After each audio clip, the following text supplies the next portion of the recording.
इतना खाता है फिर भी पतला कैसे है? जास्त आहार मात्रेत घेतील तरी त्यांचं वजन बिलकुल वाढत नाही. त्याच्या विरुद्ध अगदी थोडं खाल्लं तरी लगेच वजन वाढतं. काहींना एसी बिलकुल सहन होत नाही.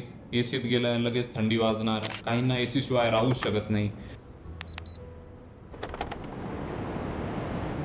थोडक्यात हे नक्की काय आहे? तर हे काही वेगळं आहे का? हे वेगळं नसून ही आपली प्रकृती आहे. म्हणजे काय, की आपलं आयुर्वेदाचं ही सर्वात मोठी एक देण आहे, की यावंत लोके तावंत देहे. म्हणजे जेवढी लोकं आहेत त्यांची प्रत्येकाची एक वेगळी प्रकृती आहे. प्रकृती म्हणजे काय हे जर आपण जाणून घ्यायचं असेल, तर आपल्या आयुर्वेदाने खूप छान माहिती दिली आहे.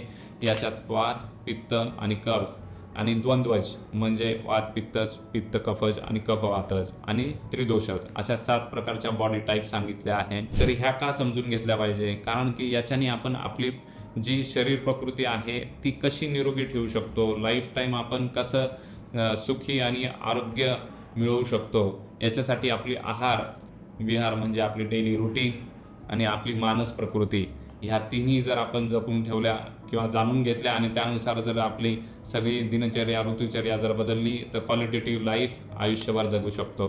तर ही प्रकृती आपण समजून घेऊ.